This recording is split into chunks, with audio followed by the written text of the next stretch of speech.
Welcome to The Warehouse. Have you ever heard a sermon and thought, how in the world did he discover that? Or where did he get that idea? Every week at Cornerstone Church, two teams dig into the biblical text that'll be taught during our weekend services. We spend hours talking about the text, the context, the culture of the time, you name it. But you can't stuff all that into a 30-minute message. That's where we come in. We're going to show you the stuff in the warehouse that didn't make it to the stage. Hey, Jay, what's your least favorite chore? Well, Jay, I hate doing windows. Because windows, you think you've done great, and you go, and you look through it, and there's a streak. And so you go work again, and there's a streak somewhere else. I just thought of this icebreaker, and now I got myself all heated because I was going to say dusting, but then I just thought about windows and that streak. Do you actually clean your windows? I don't think I've ever cleaned my windows. Oh, wow. When I do. It's not it's not a regular. But have you ever heard of Norwex? Because they're window cloths. I think you're thinking of Norway, the Scandinavian country. Nope. I don't like the feel of Norwex. Like anything that's like a microfibery texture, I cannot stand the feel of it. But the window cloth is like phenomenal. I use it everywhere in my house. Why would you guys make up a term just to come in here and razz me? I'm just saying you should look it up. It's Norwex. Norwex? No. Is that our the sponsor of this week's episode? Yeah. You can't say it, but you're going to try to spell it? No. I'm saying it, I think. But then the more you're saying it, I think it sounds wrong. And so... Because it feels wrong, too. Hey, Stephanie, what's your least favorite chore? Oh, laundry. For sure. Why is that? I hate laundry. It's the fact of I don't mind to fold it as much as it is to put it away. I don't enjoy putting it away. So that's when the children come in and they put it away. Well, that's what... So all of our kids do their own. Oh. How many of your kids are to that point yet? That's funny. They're all to that point probably besides Bennett, but none of them do their own laundry. Oh, yeah. I do ours. Really? Rachel washes the stuff that don't go in the dryer because I always put that stuff in the dryer. So she's outlawed me from things that have to go in the dryer. But yeah, I do ours. The kids do theirs. And then our towels and stuff I'll throw in. And Nope. I do it all. Except dishes is my favorite thing to do, though. Why? Because I normally listen to a podcast or something. And so and we don't have a dishwasher. I've never owned a dishwasher. Yeah, the heating element's out on ours. So you're the dishwasher so we're hand now? dishing. We wash our own dishes, and then I'll take care of most of the... If I do most of the cooking, too, so I just wash what I use. What a man. Unless I'm tired, and then I'm like, I cooked and it was good, so you guys wash away. Okay. Yeah. So people, do your laundry out there. Stop making other people do it for you. Are you talking to my kids? Okay, cool. Yeah, I'm pretty sure they don't listen to this. Hey, Nathan, Well, actually, what's your they least kinda favorite chore? I think dishes probably. And just like with 5 kids, it just feels like the instant that it's done, you turn around and there's another pile. Oh, yeah. Yeah. And I know it's similar with laundry, but I feel like laundry can stay kind of tucked away a little bit more, like hampers in You get closets. a breather. You get a breather. I can at least have a moment where I feel like, okay, it's done. Yeah. Somebody's got clean underwear in this house they can wear. Someone does. Oh, man. We have Mount laundry right now going on at my house right now. It's bad. But if you got it, yeah. Ryland's away at camp. And so. Sticking your hand in cold dishwater to grab Yes. after if it's been in there a long Yes. time? Wait. It's the worst. You soak, you do soaking of the dishes? Well, sometimes. But I mean, if it's been in there or anything cold in the sink, it's terrible. No, I don't. I do hot water the whole entire time and just keep the water running the whole time I do dishes. That's wasteful. Speaking of chores. You can do it. I've got one more thing to say. Sorry. Ooh. My least favorite part about dishes. Ooh, all right. Besides I hate whenever you do stick your hand in there and you accidentally touch all this wet, soggy food. Oh, I think that texture is disgusting. Oh. Even, I just ate it, but now it's wet. Get out of here with that. Get out of here. But then, whenever it comes to drying and putting away dishes, I don't know why, but your Tupperware drawer or cabinet, however you do it, I don't know. There is no way to organize that that makes any kind of sense. Because everything's different size. Yes, it's been one of the most perpetual sources of strife in my marriage. Yeah. And there's very few things that T and I, get into it over, but and we still don't actually fight over that. But it's the one thing that I will be like, what is happening in this Tupperware drawer? Where are all the lids and Where are the lids? Yeah. Yeah. Yep. And where did this lid come from where there is no Tupperware for this lid? Yep. Man. Yeah. Or No, like get I it. put food away in like a Pyrex container or something like that, and I'm like ready for the lid. I'm like, hey, where's the lid? She's like, oh, that one broke. I'm like, then why do we still have the container? Then you cover it with aluminum foil Yeah. Makes you want to have like just a one size fits all Yes. Tupperware. Mm-hmm. Speaking of one size fits all, we're talking about the Lord's Prayer today. Yeah. You did it. Talking about the Lord's Prayer today in Matthew 6, verses 5 to 15. Mark this down, Parker. Jay finally did it. Matthew 6 starts out where we're going to touch on that. So that'll be next week's information. Yes. Because this week we're skipping ahead and just tackling where Jesus taught his disciples to pray. Matthew 6, 5 to 15. Hey, Nathan, what was your big idea this week? Mine was kingdom people talk with their king.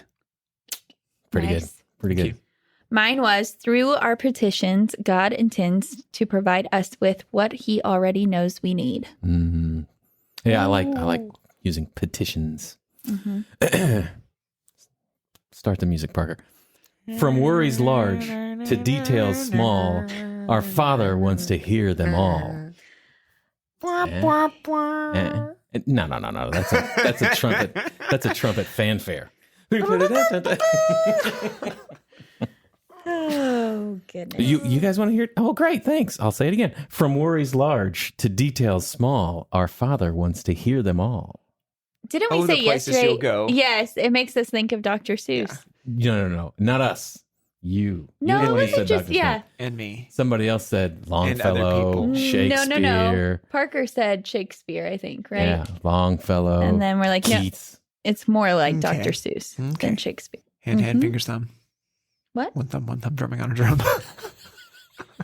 What a not poetic critics around here. All right, context. Who's What you got got? it? No, not me. I didn't have anything this week. Wow. I know. You're Launch into it. just You guys don't launching have into it. anything. Somebody else has got to take Coming it. in bear.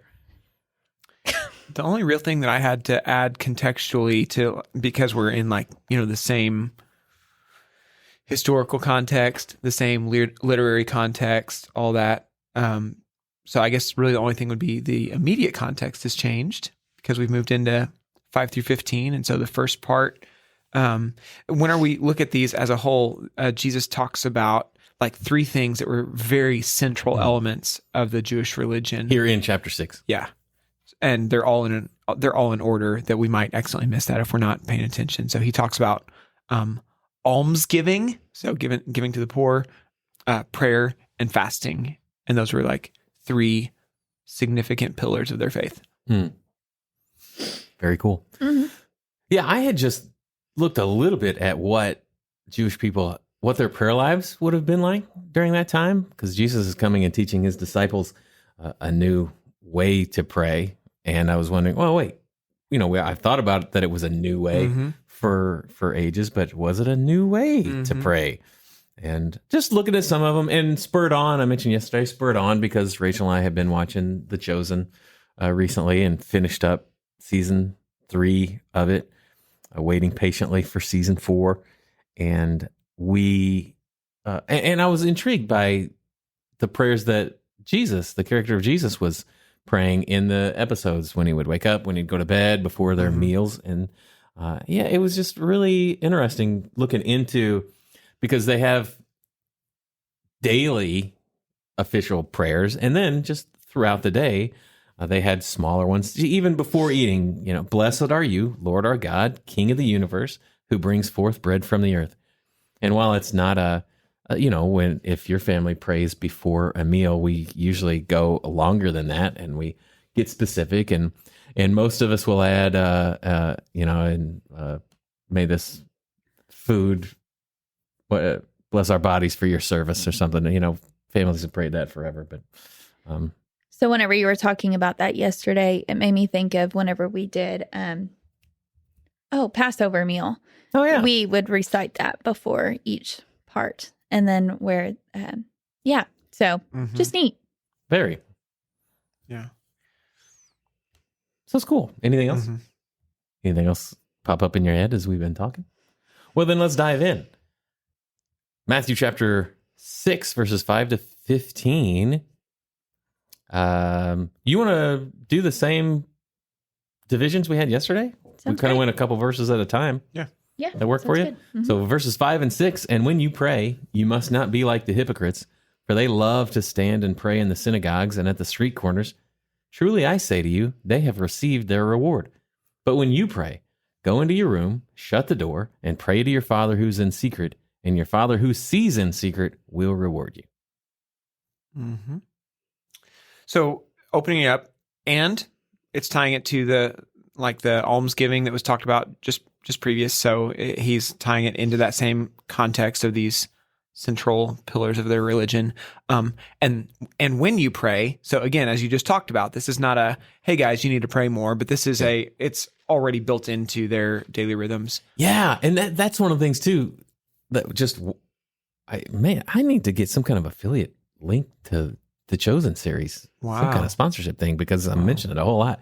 But that's one of the things too, is just seeing that the characters in their daily lives, and I know it's not accurate all the way, but seeing the repetition of their prayers throughout their daily lives was really eye-opening for me. It was at least 3 times every day, right? So at least a morning, noon, and evening prayer. Yeah. Mm-hmm. And it was typically gathered, right? Yes. Yeah. So there'd be, and that was something that was fascinating to me. I was reading, I think that was in Praying Like Monks, Living Like Fools, where he talked about this. They had rhythms of being together for their for those 3 times a day. Yeah. So whenever we read through the New Testament, we're like, man, how do they how are they practicing the one another's and stuff as a church, and how are they supposed to do this every time they see? It's like they're literally seeing each other 3 times a day. Mm-hmm. Yeah. That's like quite the community. Yeah. Yeah. Yeah. That old cliche, doing life together. Mm-hmm. It really was. Yeah. For them, that's what they did. They went through life together. Mm-hmm. Yeah. Which I could get on board with. If any of you guys want to start that, let's do it. Yeah. 3 Do times a day. What time do you guys wake up? I wake up at 4:30. Veto. I get up at 6. 5:45ish. Yeah. Yeah, like clockwork. It's the worst, even on Saturdays. Is that so? And the in verse 5, is that what made you think to look at the bigger context of chapter 6? Yeah. Seeing what the and connected to? Yeah. Because we know you love ands. That's what everybody says about me, and nothing else about any other is connectives. All they say. One time. Yeah. So the hypocrites. So during Jesus' day, the word mainly meant the idea of the actor on the stage playing a part. And so not necessarily like illicit or negative intent toward being a hypocrite per se. Portraying something you're not was the main thrust of it. So the context would determine whether or not it was negative. Yeah, I had it that it was one who was seeking like personal recognition. So, and so that would be a contextual usage of it, right? So it, like the way that they would use it at that time would be more the actor, but the way that we understand it here would be that they're seeking. So the reason he's calling them hypocrites, we get from the context. Right, because he's not downplaying and saying that you shouldn't be praying with other people here. He's saying like, hey, don't be like them and doing it for show. Yep. I had down that this word hypocrites was used 17 times in the Bible. 13 of those times were in Matthew. Oh, wow. So Matthew uses hypocrite a lot. And 7 of those referred directly to the scribes and Pharisees. So we read this, and because we've read the rest of the book of Matthew, we immediately jump to the scribes and Pharisees. And they would be, Jesus is obviously talking about them because they're probably the ones who are doing this. But not everybody would have necessarily made that connection at this point that he's talking about the scribes and Pharisees, because he's not actually, to this point in Matthew, to this point, he's not actually called the Pharisees and scribes. Right. Yeah, he hasn't really been confronting them per se as outwardly and aggressively. It really ramps up later on in the book, where like here in just a couple of chapters, it's like every time he calls somebody hypocrite, he's talking to the scribes and Pharisees. Yeah, but also maybe he's not talking about them per se, but boy, the scribes and Pharisees, they impacted a lot of people. And so people would have looked to them, trying to emulate them, thinking that they were the ones following God rightly. Yeah. Boy, man, that didn't click yesterday when you were talking about that. But man, it sure makes me wonder now. Whew, how many people love to stand and pray in the synagogues and at the street corners, for the same reasons the Pharisees did, because they were impacted by them and didn't really know any better. Yeah. And I thought one of the things I thought was interesting, like with the tie to acting, we typically think of it like we typically associate it with the like, hey, I pretend to be one thing, but I'm actually another. But it's like also could be just referring to the fact that they saw the world as their stage. Oh. So not like that they're performing. Yeah. So not even inferring like duplicity or whatever, but it's like, but it's specifically talking about the fact that I'm performing. I'm doing this for other people, which I think fits really well the context. Yeah. Very cool. What else in verse 5? So At the street corners, you mentioned something about street corners yesterday as well, didn't you? I did not. I thought one of you guys did. So the synagogues we get, because that's where they would have met. To worship and pray. And street corner, is that just a picture of being out around people, out in daily life, you think? I don't remember. Parker, was it you that said that yesterday? Talked about like street corners, like if you were far enough away or whatever, or the time, the bell rings, or I don't know how they actually marked the time, but if you couldn't make it to the synagogue, then you stopped at whatever street corner you could make it to. And so I thought that was an interesting contextual historical piece. Same. Even without a mic, he impacts us. Yeah. And so the imperative here, the command is actually, you must not be like the hypocrites. And then he gives like, for they love to stand and pray at the synagogues and street corners. And then he talks about why they love to pray and why they love to stand and pray. And so the problem here is not their posture. Right. It's not the fact that they're standing. Like throughout Scripture, we see standing, kneeling, sitting, laying down. Yeah. And so the posture is not the issue. And even praying out loud is not the issue. The problem is that they want it so that they may be seen by others. Yeah, that's such a big part within that text in the middle of verse 5 there. It's saying that they may be seen by others. And then he's saying, truly, I say to you, they have received their reward, which for them is like, there is no reward from God for those who seek the approval of men. And that's what they're trying to do. Yeah. Which is just like such a terrible situation, right? Like the reason we should be praying is because we want to receive something from God. I had somehow some of mine got cut off. Yeah, I'm sorry. You didn't read it yesterday. Read verse. Did I miss anything in 6? Read verse 5, would you, Stephanie? Sure. And when you pray, you must not be like the hypocrites, for they love to stand and pray in the synagogues and at the street corners, that they may be seen by others. Truly, I say to you, they have received their reward. Thank you. That got deleted. I don't know how that got deleted on my sheet. It's one of the. Thank you. It's one of the perpetual concerns I have about like doing Bible study in a living Word document. Yeah, I'm like, what if I delete a verse? You check mark it.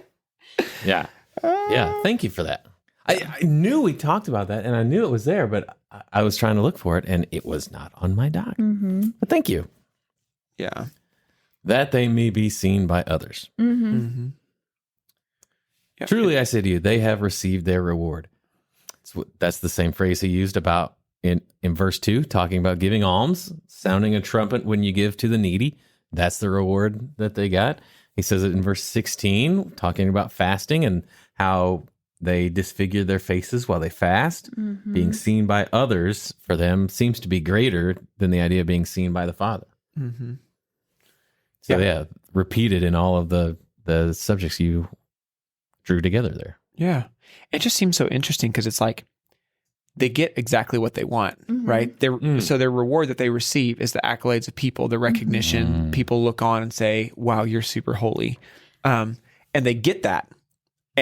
But they're missing out on like the much better reward, which is at the Father's sees them and rewards them. Yeah. Mm-hmm.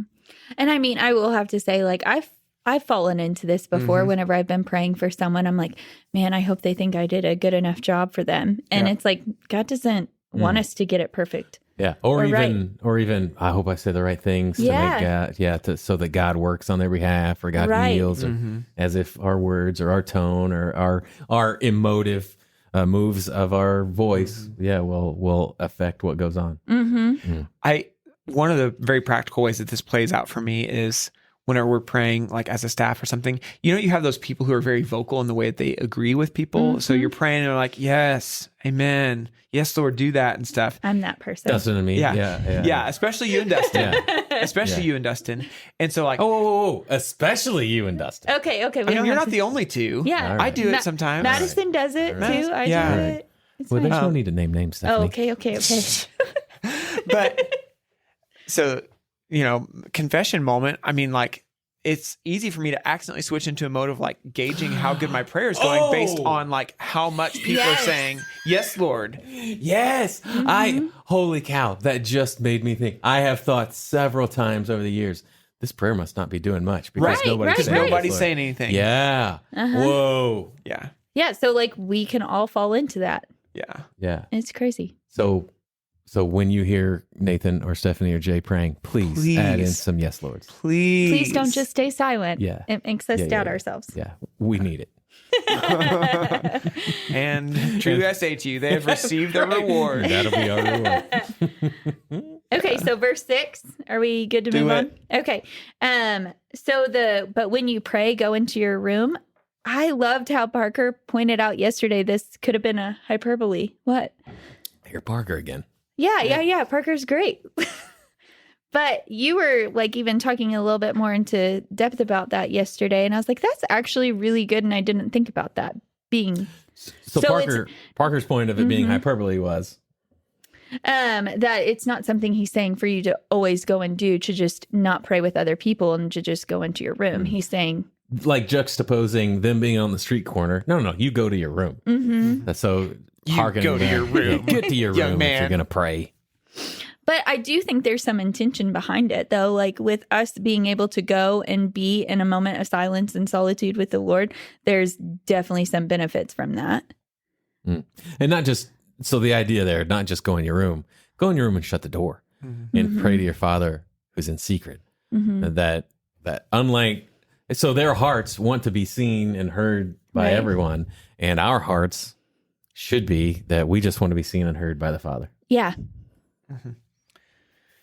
Yeah, that was something I'd never really, like, I'd assumed that this go into your room and shut the door was like literal, and it was always a little confusing for me. Like, and it's where we get a lot of like prayer closet kind of, actual practical outworking. A couple of years ago, there's a movie called War Room or something like that. A good movie. Yeah. But then like whenever you put it in the context, you see that like previously he said, when you give to the needy, don't let your left hand know what your right hand is doing. Like that's hyperbole.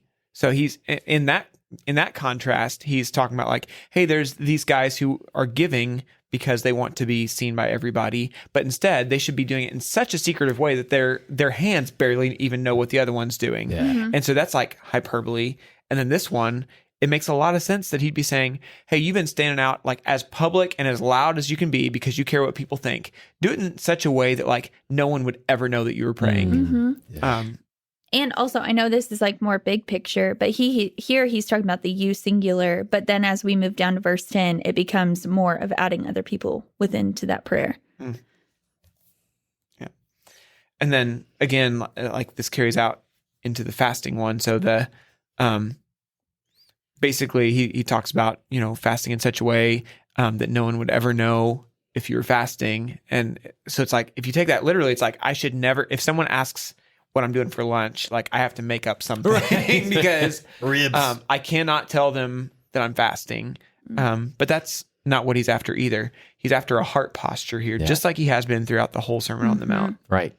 Yeah. It's not, so they disfigure their faces when they're fasting. So we just act normal. Yeah. Just be cool, man. Just be cool. It's really hard for me, guys. Do it. Be cool. Yeah. Yeah. We know. Yeah. And your Father who sees in secret will reward you. Yeah, so I saw that as a promise yesterday whenever I was just reading it. Like, so we know what the reward is, but then at the same time, I think yesterday we were just talking about, is this talking about the eternal reward? Is this talking about blessings that we'll receive here on earth? But regardless, we know that there's a reward for Yeah, so that answer having was a good yes. conversation. Yes and yes. Yeah, is it that or that? Yes. Mm-hmm. Yeah, good call.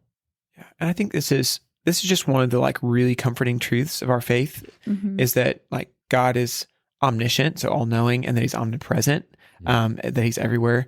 And so that idea that he sees, like that not even a sparrow can fall from the sky or whatever without him knowing, that he knows the hairs on our head. It's like, what a comforting thing to think that like we don't, that he sees what happens, like even internal prayers for us, like even stuff that we doesn't actually escape our mouths. Like he knows those cries of our hearts and he rewards that. I just think is a massive reason to pray. Mm-hmm. Yeah. Well, that's good. Anything else for 6? Well, then 7 and 8. Let me know if I have deleted things from 7 and 8 before we get there. Okay. And when you pray, do not heap up empty phrases as the Gentiles do, for they think that they will be heard for their many words. Do not be like them, for your Father knows what you need before you ask him. Mm-hmm. Heap up empty phrases? So I just spent some time looking at different versions and what different English translations have made out of this, and I liked them all. So the NIV says, do not keep on babbling like pagans. I think we said that'd be a great band name. Babbling like pagans? Yeah. I don't Great remember band that. name. The CSB said, don't babble like the Gentiles. And the NASB, that old, reliable NASB, said, do not use thoughtless repetition as the Gentiles do. I thought those were cool variations. Mm-hmm. Yep. I never thought about before that babbling is onomatopoeia. So like it's one that like intentionally the word, it sounds like what it's describing. Yeah. So if I'm just saying nonsense, it sounds like that's what Babbling. babble sounds like. Anyway, I just thought that was kind of interesting. Yeah, that's good. It doesn't really impact things very much. But that is interesting because its source is Babylon. Wow. Whoa. And yet it's an onomatopoeia. Whoa. That's so cool. Whoa. Okay. Wait, no. Nope. Tower of Babel? But that's not Babel. I don't know what we're saying right now. Okay. Keep going. Is it source Babylon? That's what Tim Mackey said in an episode of the Bible Project. Is the Tower of Babel Babylon? No. I know. It was Tim Mackey. It wasn't Jay. Sorry, we can keep going. Anyway. So yeah, just You like didn't how say it yesterday, so we didn't get to fact check yet. What were you gonna say? So I was just gonna say again, like the heartfelt, he's asking and encouraging us for the heartfelt, our heart posture and what we're doing here. He's not wanting us to have mindless, empty words to him. Yep. And what's the historical context for this? So, because as the Gentiles do, there's some kind of historical frame that he has that he's tying this to that we don't have. Like if I looked at one of you guys and said, "Hey, don't babble like the Gentiles do," you'd have no idea what I'm talking about. Right. So there's some kind of framing that he has. I think Parker talked about it yesterday a little bit. That's his third shot. Yeah. Wow. Or Man, 4 at least. Yeah, he's doing Influential good guy over today, here. man. But wasn't it, Parker, you said that the Gentiles would talk to the pagan gods and just like constantly just keep repeating words and saying the things over and over again and try to use. He's talking about the Greek and Roman pantheon of all the gods and trying to get their attention because they didn't care about people. Right. That was one of the things, the regular ideas about especially the Greek gods. I assume the Romans as well. I don't know. Greek Is that gods, they were just Roman gods. that they were just totally indifferent to the people. Was that your classical conversation CD? Is that what that was? Yeah. Okay. It's fine. There's a homeschool nerd moment. It's fine. Yeah, I mean, so I think of like, and this would not have been, period appropriate, but like, I think about like the prophets to Baal in the like contest on Mount Carmel, and like how they danced around and cut themselves and shouted for hours and hours and hours and hours and hours to get the attention of Baal, and where Elijah just says like, hey, maybe he's on the pot, like, you know, do it a little bit like scream louder, maybe he can't hear you. And that's legitimately the way they thought about their gods, that they're disinterested in humanity. They can barely be bothered. And so you got to make enough noise. We got to get their attention. So like a kid, like a little kid, say, dad, dad, dad, dad, dad, dad. Or I've got a little 3-pound Yorkie. Her name is Shadow. She's like 12 years old. She has no teeth anymore. Her tongue hangs out of her mouth. And sideways. Yes. Yes. And anyway, in the morning, she always like wants to get up whenever T and I are having coffee, and she'll just start yipping. And it's just like we will deal with it for as long as we can until one or the other of us will get up and go let her outside. And I think it's a similar expectation for these pagans or Gentiles. Like, if you make enough noise for long enough, the gods have to pay attention. Because they're just off having their coffee and reading their newspapers. So the original derivation of the name Babel is also the Hebrew name for Babylon. Okay. That's exactly what I said. Check the tape. Where is that from? Wikipedia. What's a tape, Jay? I'm just kidding. I'm not that young. That one stung. If you also remember what a tape is, email us. Oh, hold on. We have to do a really quick shout out. Emmy sent us a video, a voice memo of her singing to us this week. Did she? Why did you guys not send this to me? I want to hear Emmy sing. She just sent it to me and Jay. Yeah, it slipped my mind. Oh, Emmy. It was so good. We'll meet in the middle. Yes. That old Georgia Pine. She did so good. Because I didn't know the song, probably. That's why I wasn't included. I'm going to pretend it's that and not that you are her two favorite podcasters. Right. I was at a swim meet and I listened. I was like, singing it with her. You know, it was good. So, so the first tape you ever bought, tape listeners, send us another. So I think something that's important here, and again, we understand. So he says, do not heap up empty phrases as the Gentiles do. And if we're careful, if we're not careful, we can end up thinking like, okay, empty phrases. So that means like, I got to make sure that each one of my things I say to God is meaningful and that I'm saying the right things because he doesn't want to hear empty things.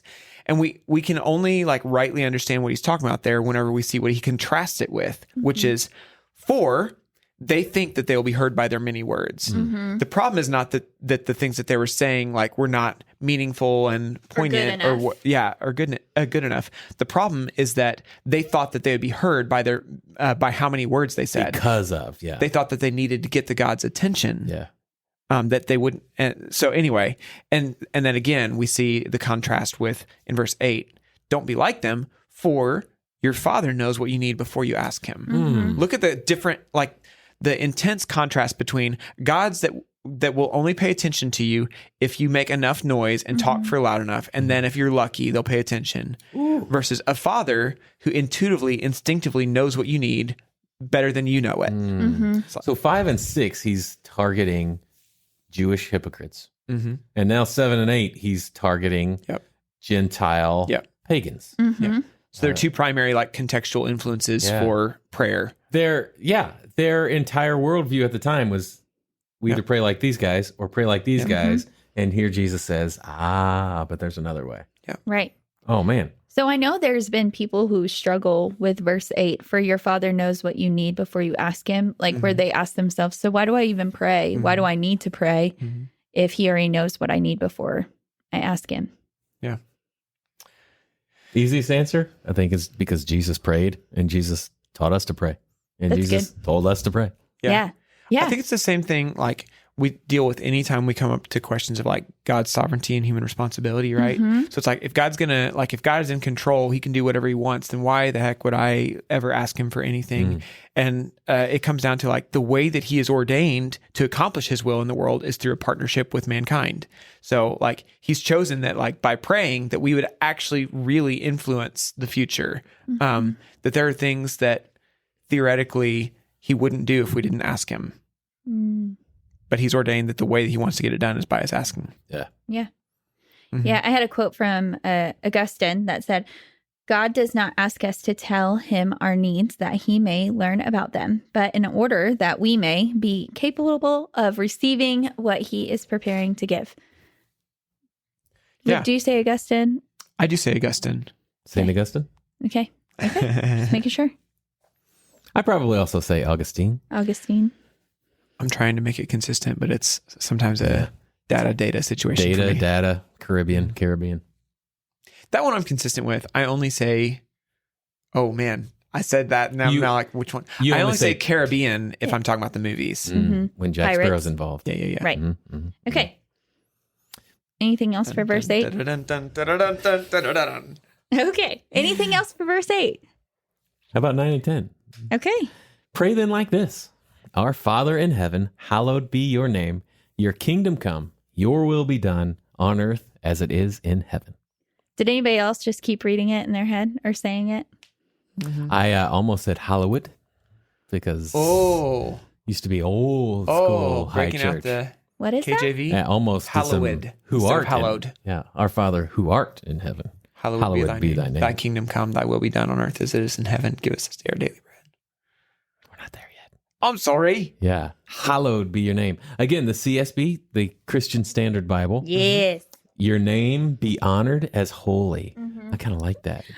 Partly because it kind of breaks up my mental repetition because especially like the Lord's Prayer, you haven't just read it for years. We've also those of us who did it every week in church, we repeat it and we lose the meaning of it.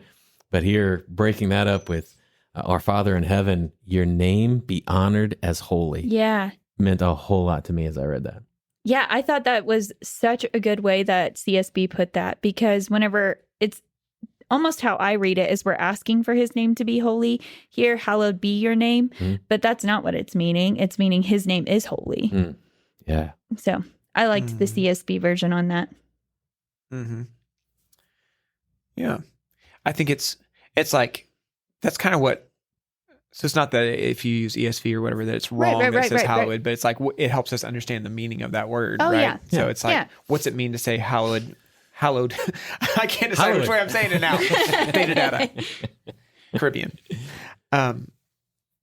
Hallowed be your name. So like what you're actually asking is, like you said, that his name would be revered and honored. And Yeah. I like, and I've kind of come to a place, even when we're talking about how different words in the Hebrew and Greek can be used for the words that the translators use. I kind of been looking at more like increasing the palate, like adding more spice into a dish that, this and that word also means this, and it kind of increases the taste of it, increases the enjoyment of the words that were used in the Bible, and here too. That hallowed be your name is it's a very right way to translate the passage, but also your name be honored as holy is also right, and a very cool addition to my thinking about that verse. Yeah. And another thing that I kind of grabbed onto yesterday is I've always read this as our Father in heaven. Like, so Jesus was making brothership with us. Where he was saying like, he's our Father, not just your Father, he's our Father. But yesterday, Nathan, you kind of was like, no, like, let's talk about this in the context and what that means. He's giving an example of how you are to pray. So yes, where that is biblically true, that we do share with him in this, but it's not also, that's not what he was saying in this particular part. Yeah.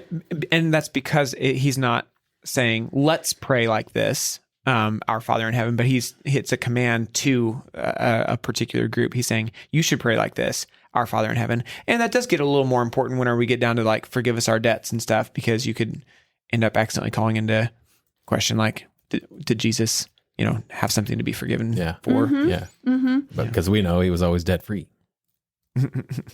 He was following that Ramsey plan before Ramsey was thought of.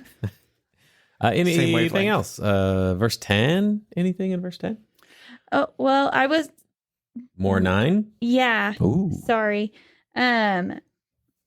But So where the Father is showing like his fatherhood, it gives us more of a personal relationship with him. And then heaven, where that's his like divineness, and that's where it's showing. So combining those together, the relationship aspect. What's another way to say divineness? No, I like divineness. Divineness? Okay. Or, Divinity might work. yeah, but I like divineness. Divineness.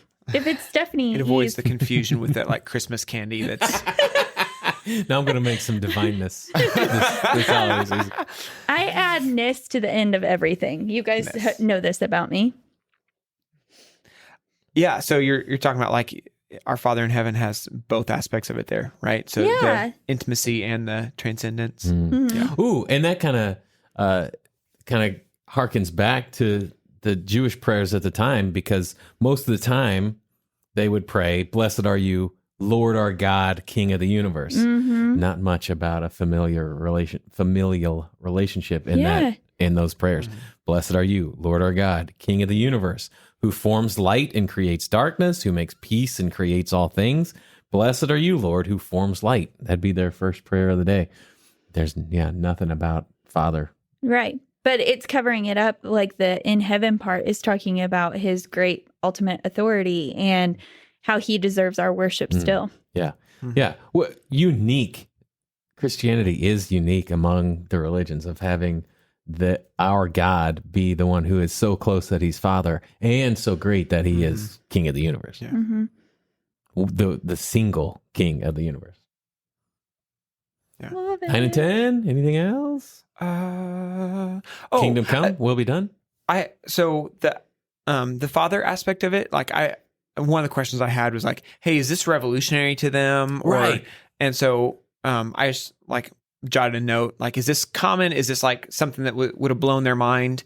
And so doing some research, D.A. Carson did some great work on this in his Matthew commentary, and he said that the fatherhood of God is not a central theme in the Old Testament. So where father does occur with respect to God, it is commonly by way of analogy, not direct address. So saying like God is like a father to Israel or whatever, but like they did not, refer to him as their father. They did not talk directly, at least commonly. Wouldn't have thought about it. Yeah. So I'm not sure that like, I don't think I could say that, that Jesus is the first one to ever do this or whatever, but he definitely is talking in a way that's more familiar than they were comfortable with. Yeah, definitely. And then your kingdom come, your will be done.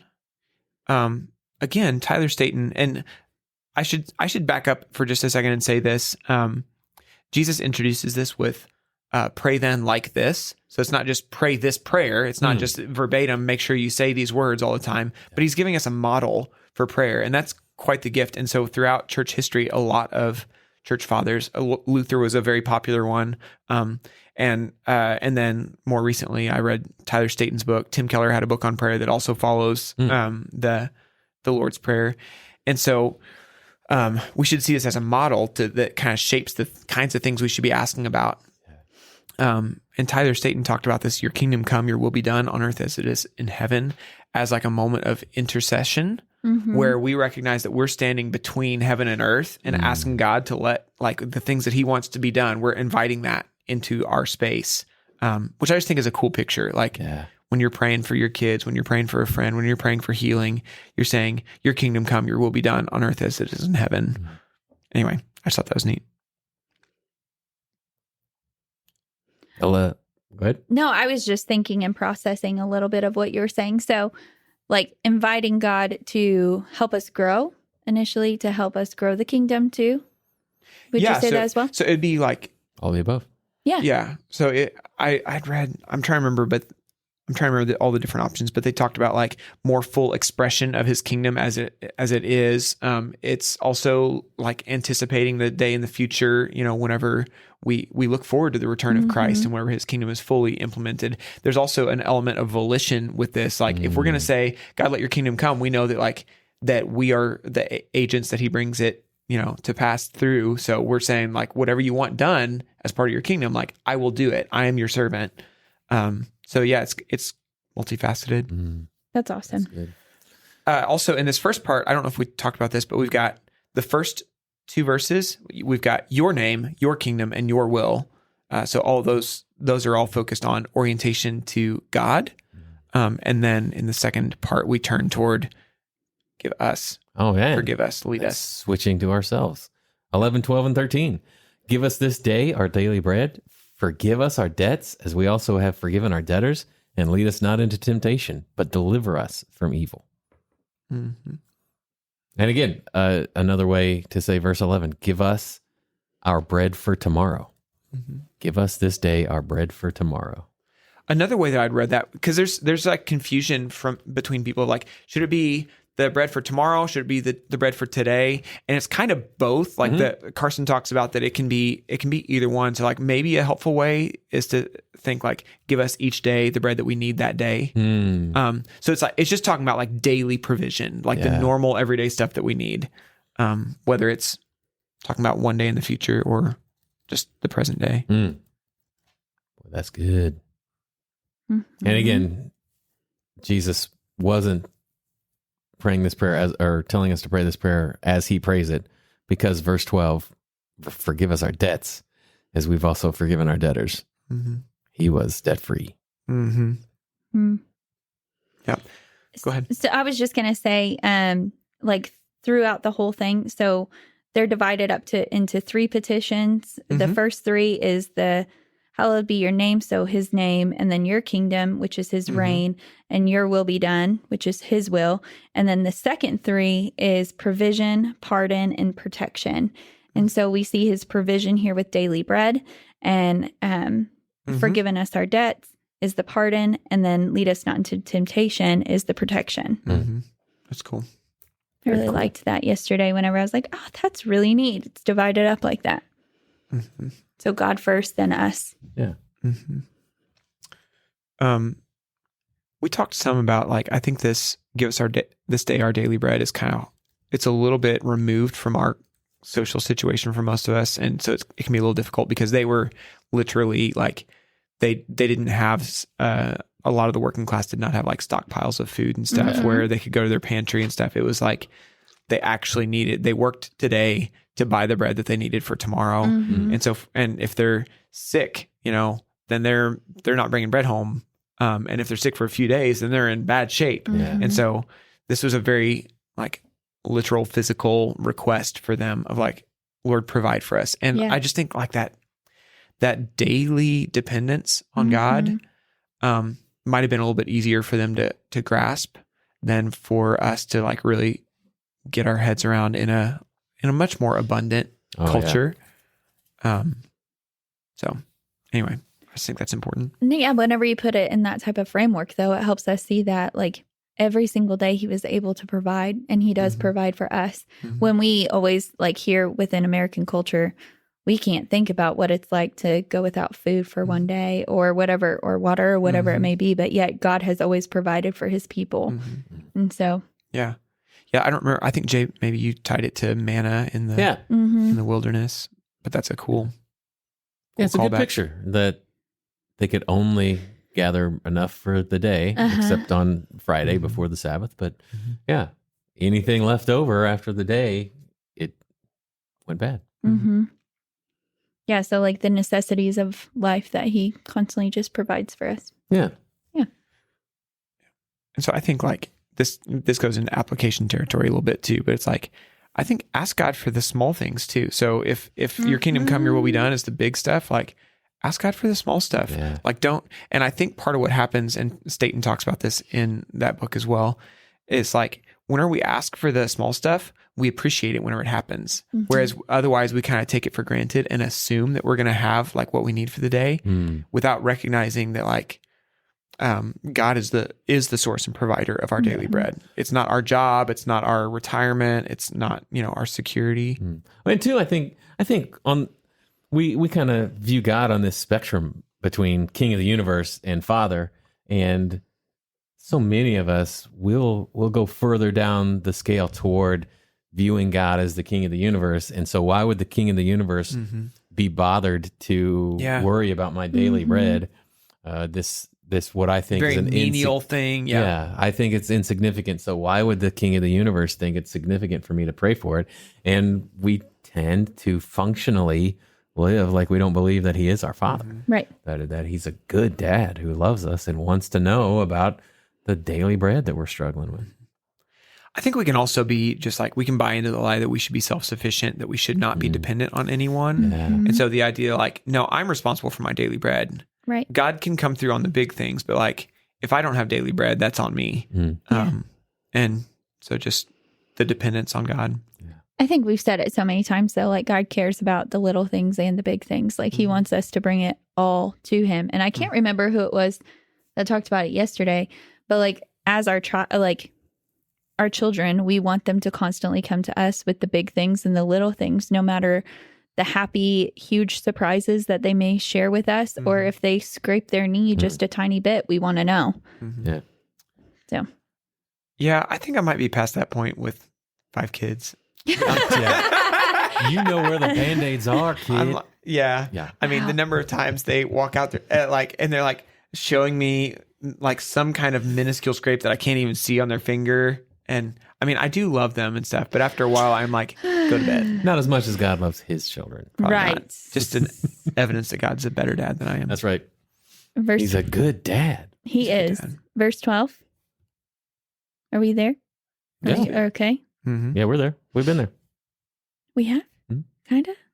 Or we've really, we haven't really... talked about this one yet. Oh, really. okay. See? I thought you meant like we talked about it and I did what I did and I like zoned out on what you were talking about. Do you have something you want to say about it? I was just going to say we are asking God to forgive us as we forgive others. So here, like if you're not forgiving people, then why do you expect God to forgive you? Mm. Oh, yeah. How many of us still, even after Nick talking about anger and TiVo talking about that word that just left my head, not resolutions. Oh, Resentment. Resolving? No, resentment. Is it resentment? Yeah. Man. Isn't I it? totally went blank. yeah. And Retaliation. There it is. Love your enemies in retaliation. Retaliation. Not resentment. Yeah. I Yeah. think- yeah. I think, so I think a great place to reference for this would be Matthew 18, whenever Jesus tells the story of the unforgiving servant. And it's just such a powerful image of like how ridiculous it is for us to hold on to unforgiveness whenever like it's impossible, whenever we realize that how much we've actually been forgiven. So if we're like, if we are unforgiving, we need to spend some time thinking about like how much God has forgiven us. I'm bringing it back to Nick's sermon, but whenever he was talking about how we tend to make people a problem instead of making them a person, like when we dehumanize them, I was like, man, that is so true when we stop viewing them as one of God's creation or like in the image of God. Yeah. That was good. This lead us not into temptation, but deliver us from evil. I think is an interesting phrase because the lead us not into temptation. We have a promise in James 1:2 that God does not tempt anyone. And he is also himself not tempted to sin. But I felt like we landed in a good spot with it yesterday that felt pretty clear. Yeah. Jay, I think you had a good explanation of that. Oh, so yeah, if we're thinking that God is directing our paths, we're asking him to direct it around temptation. That if he is the sovereign one, then he sends us places where we will be tempted by the evil one. But at the same time, here is this prayer of, God, please lead me around that place. Don't let me see that end cap in the grocery store that's full of Doritos. Take me around to the broccoli side because that does not tempt me. And yeah, I think that's good. So he can do it by like not allowing us to go to the spot where we'd be tempted. So that it can mean that like, even though we know that it will happen sometimes, we are still asking that like we wouldn't be put in a spot where we could fall. Yeah. And then also I think we should see like from this that the thing that he contrasts it with, so don't do this, but instead do this, deliver us from evil or from the evil one. I think there's also a way of understanding it that is like, and whenever we do end up in that spot, don't let us fall to sin. Right. Like deliver us from the evil one, protect us from our own vices and our own sinful nature, like which we do have that promise in scripture that God will not allow us to be, he always provides a way out of temptation. Yeah. Carson put it So lead us not into temptation, but away from it into righteousness, into situations where far from being tempted, we will be protected and therefore kept righteous. As the second clause of this petition expresses it, we will then be delivered from the evil one. That's how Carson put it. DA. All right. Anything else for 11 through 13? No. Well, let's bring it on home. 14 and 15. For if you forgive others their trespasses, had a minute. Nathan just put his head down, and I thought he was fainting. I thought you were going out. Did you really? I really did, and Wow. so I was getting ready to jump over the table. That'd be totally unprecedented because I've never fainted in my life. It's not true. I've fainted a lot, and usually has to do with needles. But I'm not going to tell that story on. On Well, the air. so you just told a story of recently fainting, and so that was probably in Yes. my head, and It was just Monday. put your head down, so like it was like a slow. It could have been happening. I thought you were going out. Let's try that again. So forgive me my trespass, please. I forgive you. Thanks, man. So my Heavenly Father forgives me. For if you forgive others their trespasses, your heavenly Father will also forgive you. But if you do not forgive others their trespasses, neither will your Father forgive your trespasses. Oof. Mm-hmm. I felt like it was just kind of repeating again, verse 12, just explaining it more and like making it even louder. Like, hey, if you didn't get it the first time, I'm going to say it again. Mm-hmm. Yeah, it's interesting that that's the part that he repeated, that Jesus like reiterated and went back and kind of did a little explanation more. That's interesting. And also, again, the CSB talked about forgiving others their offenses.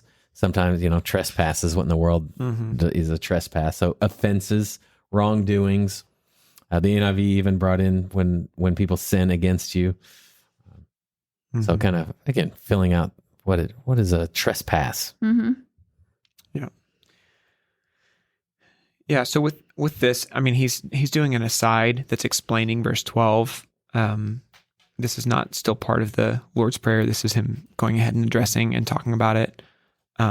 Again, Matthew 18, 21 through 35, great story that talks about this. I had a quote from John Stott that I really liked, where he said, "Once our eyes have been opened to see the enormity of our offense against God, the injuries which others have done to us appear by comparison extremely trifling. If, on the other hand, we have an exaggerated view of the offenses of others, it proves that we have minimized our own." And so, like, I just think that way of understanding what he's talking about here, he's not saying, hey, you got to do this first. You got to forgive first so that you can be forgiven in like a salvific kind of way. But there is an element of like forgiven people forgive. Yeah. And if you are not forgiving, then you have to like start asking some questions like, do you really understand the truth of the gospel? Because forgiven people forgive. Ooh, That's good. forgiven people forgive. Never knew that. I'm just Anything kidding. else in that section? No. Man, that's a good way to put a button on it. Forgiven people forgive. Nathan, what are you excited to hear?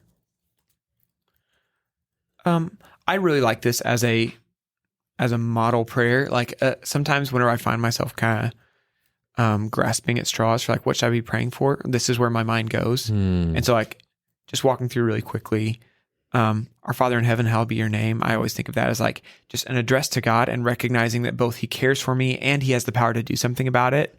And like just taking some time to worship, and then your kingdom come, your will be done on earth as it is in heaven. Like that orientation of my heart, like, God, I want your way on the world, not just mine. I want your way. Give us this day our daily bread. That's the space where I specifically petition God for my needs and the things and the needs in the lives of people around me, which is what most of us probably think about whenever we think about prayer, is like going and asking for the things, which is good, but it's not like all that prayer is. And then forgive us our debts as we also have forgiven our debtors. That's a moment of confession. And lead us not into temptation. That's a prayer for, deliverance and God, protect me from sin today. And there's implied in that like, I don't want to sin. And if I have a way out, I'm going to like do my best to choose that. Yeah. And so like, just as a framing for how we should pray, I think it's really helpful. I love that though, how you just easily put that in a way that you can comprehend it. That's good. And so if you memorize this, like a lot of times what I will end up doing is I'll say, our Father in heaven, hallowed be your name. And then I'll just pause there and like talk with God about who he is and like spend a minute worshiping. And then your kingdom come, your will be done on earth as it is in heaven. And because it's like memorized, and a lot of us have it memorized. And if you don't, like take some time and memorize it. It's a good one to tuck away. It can kind of help shape up whenever you're not sure what you should be praying, whenever you're kind of a little bit grasping. Like I think it's a great framework. Mm-hmm. So yeah, not just a model prayer, but also a good prayer prompt. Mm-hmm. Oh man. That's good. What? That's me. So how about you? What are you excited about? That was that's what you're excited about. Yeah. Cool. How about you? I was going to end it with him. I know. I'm excited about that too. Yeah. Sweet. No, I'm like, it's just. Exclamation point? Yeah. Yeah. Guys. I think, okay, so. Ditto. Yeah. Well, if you guys are exclamation Echo pointing chamber. mine and dittoing it, then I'm going to add another one. I think, Do it. so for the first two parts, so he gives two examples of the things that like we shouldn't be doing when we pray, and then one example of what we should. And with the don't, I think it can actually like it can give us a lot of peace about being able to pray whenever we understand them, to understand that like we shouldn't be doing it for show. We need to stop freaking out so much about what other people think about our prayers. I hope that there are some people who get some confidence to be able to pray in their small group or pray around the dinner table or pray with their spouse, pray with their kids. Because you don't need to be doing it for other people to see. And you know that like whenever you pray from a genuine spot, that God rewards that. Mm-hmm. And then secondarily, you feel like you don't need to like try to get God's attention, that you don't need to like shout and scream loud enough for God to pay attention to you and care about you, but that he sees every little thing that's going on in your world and he knows what you need. And so ask him because he delights in it. I just like hope that frames up prayer for some people. I love that. Man. Another exclamation point for me, please. Double exclamation point. Guys, thanks so much for listening. Y'all are the best, especially when you guys come and tell us how much you're enjoying it and laugh at us for the silly things that we say. Mm-hmm. It means a whole lot. It really does. When you send audio recordings of yourself singing songs to Jay and Stephanie, but not to me, it means a lot to Emmy. Yeah, to us. So the next time you send voice memos, people, please send them to all of us. Or just Parker. That's fair. And Parker will listen. Guys, thanks. We will see you next time. Until then. The warehouse is closed. Hey! Even dropped an accent on there. Closed. Closed. Okay, goodbye. It's a closed warehouse. Now you're trespassing. Get out.